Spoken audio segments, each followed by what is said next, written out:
اور پاکستان مسلم لیگ کاف کی سینئر قیادت سے حمایت مانگ لی ہے کہ ہمیں آپ کی حمایت درکار ہے۔ اب وہ کیا اس کے اوپر حمایت درکار ہوگی یہ تو بعد میں پتہ چلے گا، لیکن بڑی امپورٹنٹ بات یہ ہے کہ جی جو ایم کے ایم کا وفد ملا ہے نون لیگ سے اور کاف لیگ سے، اس کے اوپر تو بلدیاتی جو قانون ہے پاکستان پیپلز پارٹی کا، اس کے اوپر جی انہوں نے حمایت مانگ لی ہے۔ دوسری جانب جو آصف علی زرداری صاحب ہیں، سابق صدر پاکستان پیپلز پارٹی کے شریک چیئرمین آصف علی زرداری، ان کی ملاقات ہوتی ہے جی ظہور الہی روڈ پر، جو پرویز الہی صاحب کی رہائش کا ہے وہاں پر وہ ملتے ہیں۔ اب جو ظہور الہی روڈ ہے وہ ہے جی شادمان کا ایریا، ساتھ ہی ایف سی کالج بھی لگتا ہے، فورمن کرسچن کالج بھی لگتا ہے، اور ظہور الہی روڈ کے اوپر پرویز الہی صاحب کی، اسپیکر پنجاب اسمبلی چودھری پرویز الہی صاحب کی رہائش کا ہے۔ تو اس رہائش گاہ کے اندر ملاقات ہوتی ہے سابق صدر پاکستان آصف علی زرداری کی اور مسلم لیگ کاف کے وفد کی۔ اب آصف علی زرداری صاحب جو ہیں وہ بھی چودھری شجاعت حسین صاحب کی عیادت کے لیے تشریف لائے، اور ایک بڑی امپورٹنٹ آپ کو یہ خبر دینے جا رہا ہوں کہ پاکستان مسلم لیگ نون کے صدر میاں شہباز شریف صاحب کے بارے میں یہ بات کی جا رہی ہے کہ وہ کچھ دنوں تک چودھری شجاعت حسین صاحب کی عیادت کے لیے تشریف لائیں گے اور مسلم لیگ کاف کی سینئر قیادت سے رابطہ کریں گے۔ اب یہ جو اتحادی جماعتیں ہیں یہ ایک ایسے وقت کے اندر مل رہی ہیں جب عمران خان صاحب نے خود جلسوں کا اعلان کر دیا ہے۔ تو کیا 2022 الیکشنز کا سال ہے؟ بڑا امپورٹنٹ کوسچن ہے، اس کا آگے جا کر آپ کو جواب دوں گا، لیکن یہ جو سارا کچھ ہو رہا ہے، یہ جو ساری ڈیولپمنٹس ہو رہی ہیں، اس پوری ڈیولپمنٹ کے اندر پاکستان پیپلز پارٹی کے شریک چیئرمین آصف علی زرداری صاحب کا ذکر نہ ہو ایسا پاسبل نہیں ہے، کیونکہ ان کی جو ملاقات ہوئی ہے پاکستان مسلم لیگ کاف کے وفد سے، ایک تو وہ چودھری شجاعت حسین صاحب کی عیادت کے لیے تشریف لائے، تو دوسری جانب مسلم لیگ کاف نے بھی ان سے اپنے تحفظات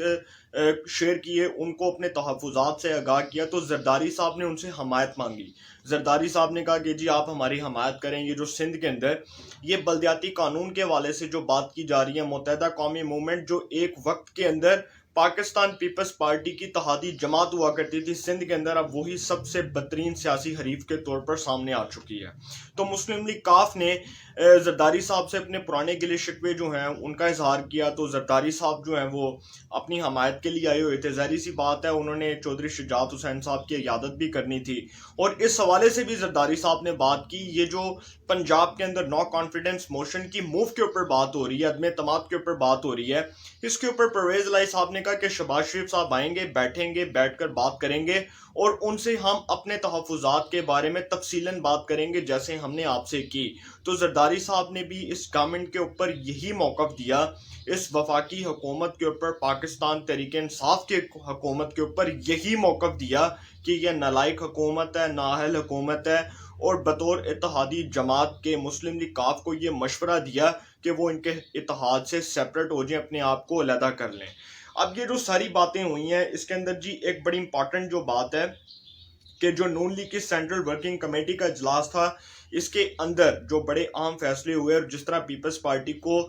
شہباز شریف صاحب کی جانب سے پیپلز پارٹی کی سینئر قیادت کو عشائیہ دیا گیا تھا، اس کے بعد اب اپوزیشن جو ہے وہ بڑی پر اعتماد نظر آ رہی ہے، اور حالات اپوزیشن کے حق میں جاتے ہوئے نظر آ رہے ہیں، کیونکہ جو مریم نواز صاحبہ کا ٹویٹ ہے وہ یہ ہے کہ جی اس حکومت سے جان چھڑانے کے لیے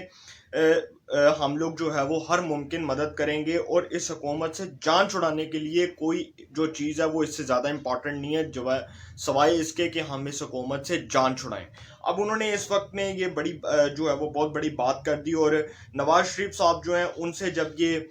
نواز شریف صاحب جب ویڈیو لنک کے ذریعے لندن سے براہ راست اجلاس کی صدارت کر رہے تھے، تو کچھ صحافیوں نے ان سے سوال کیے، تو نواز شریف صاحب نے ان سوالات کے جواب دیتے ہوئے کہا کہ عمران خان صاحب نے ملک تباہ کر دیا، پاکستان کی اکانومی تباہ کر دی، پاکستان کی معیشت تباہ کر دی، پاکستان کے اندر ایک غریب آدمی کو مقروض کر دیا۔ انہوں نے کہا کہ عمران خان نااہل ترین حکمران ہے، اور اس حکمران سے نجات پانے کے لیے اب ہم ہر ممکن حد تک جائیں گے۔ انہوں نے نواز شریف صاحب نے کہا کہ اب ہم نے فیصلہ کر لیا ہے کہ اس حکومت کو چلتا کر دیں گے، اس حکومت کو جو ہے وہ فارغ کر دیں گے۔ اب نواز شریف صاحب نے یہ بات کی اور بڑے امپورٹنٹ ٹائم کے اوپر جو ہے یہ بات کی. اب نواز شریف صاحب نے کہا کہ جی عمران خان صاحب جو ہے وہ ایک ظالم ترین حکمران ہے اور ان حکمرانوں سے ہم جو ہے وہ ملک کو نجات دلائیں گے. ایک ایسے وقت میں انہوں نے کہا کہ جی ایک غریب آدمی کا جو ہے اس حکومت نے پہلے آلریڈی جینا آرام کر دیا ہوا ہے. یہ ساری باتیں جو نواز شریف صاحب نے کی ہیں. اس کے بعد جی ایک بڑی امپورٹنٹ جو میں آپ کو ایک بات بتانے جا رہا ہوں کہ یہ جو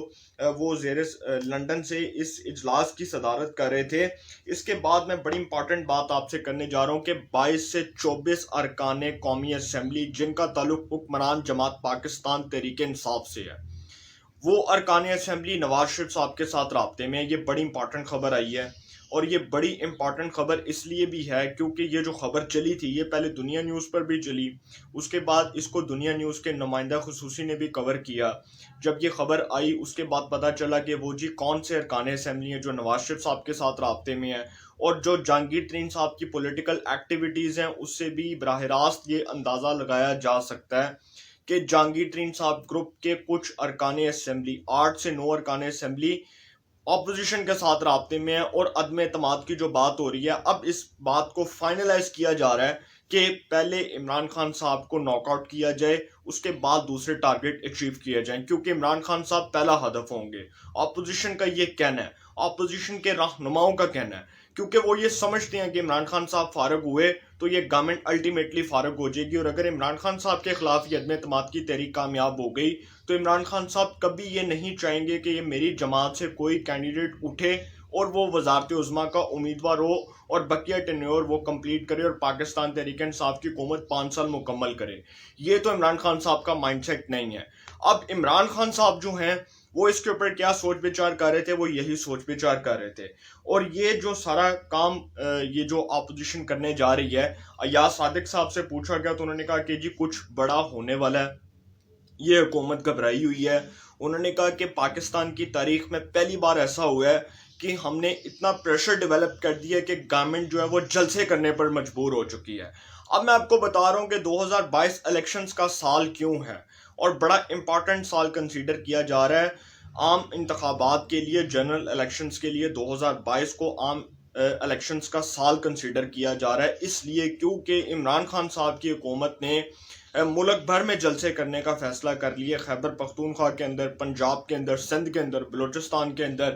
جگہ جگہ شہر جلسے کرنے کا فیصلہ کر لیے، کیونکہ عمران خان صاحب سمجھ چکے ہیں کہ اپوزیشن کی جو ایکٹیویٹیز ہیں وہ اب جنرل الیکشنز کی طرف جا رہی ہیں. کیونکہ عمران خان صاحب سمجھتے ہیں کہ اگر عدم اعتمادی کامیاب ہو گئی تو پھر اس کے بعد میرے پاس کوئی قانونی اور آئینی آپشن نہیں ہوگا. اس سے بہتر ہے کہ میں پہلے جلسے کروں اور عوام میں چلا جاؤں اور اپنے آپ کو جتنا پاورفل اور جتنا سٹرونگ کنسیڈر کر سکتا ہوں وہ عوام میں جا کر کروں. کیونکہ عمران خان صاحب کا یہ مائنڈ سیٹ ہے اور اب وہ اب یہ کیا کرتے ہیں اس کے اوپر وہ کیا سوچ وچار کرتے ہیں یہ تو آنے والے وقتوں میں پتہ چلے گا. لیکن وہ جس جانب اب جن حالات کی طرف ان کا رخ ہے عمران خان صاحب کا، اس سے براہ راست یہ معلوم ہو رہا ہے کہ وہ الیکشنز کی تیاریوں میں مصروف ہیں. اور 2022 الیکشنز کا سال ہے، عام انتخابات کا سال ہے، کیونکہ اس سال کے اندر اب جو ایکٹیویٹیز ہیں عمران خان صاحب کی وہ یہی بتا رہی ہیں کہ اس سال جو ہے وہ الیکشن ہو سکتے ہیں. زرداری صاحب کی ملاقات چودھری شجاعت سے، اس کے بعد جی مسلم لیگ نون کے وفد سے ایم کیو ایم گورنمنٹ کی اتحادی جماعت کی ملاقات، اس کے بعد جی یہ ساری جو پولیٹیکل ایکٹیویٹیز ہیں اس میں براہ راست مجھے تو ایسا لگ رہا ہے کہ کچھ بڑا ہونے والا ہے. کیونکہ جہاں پر اگر ایم کیو ایم جیسی جماعت شہباز شریف سے مل رہی ہے، کاف لیگ جیسی جماعت سے پیپلز پارٹی کی ملاقاتیں ہو رہی ہیں، کاف لیگ سے متحدہ قومی موومنٹ مل رہی ہے، تو اتحادی جو ہیں وہ ایک چھٹکی کے اندر کچھ بھی کر سکتے ہیں. اشارہ اوپر سے آئے گا، آرڈر اوپر سے آئے گا، اتحادی جو ہیں وہ ہاں کر دیں گے. تو انشاءاللہ اس حوالے سے جو بھی اپڈیٹس ہوں گی آپ کو انفارمیشن ملے گی. انشاءاللہ پھر ملاقات ہوگی. اپنا بہت خیال رکھیے گا. اللہ تعالیٰ آپ سب کو خوش رکھے. ملک پاکستان پہ اپنا خاص کرم فرمائے.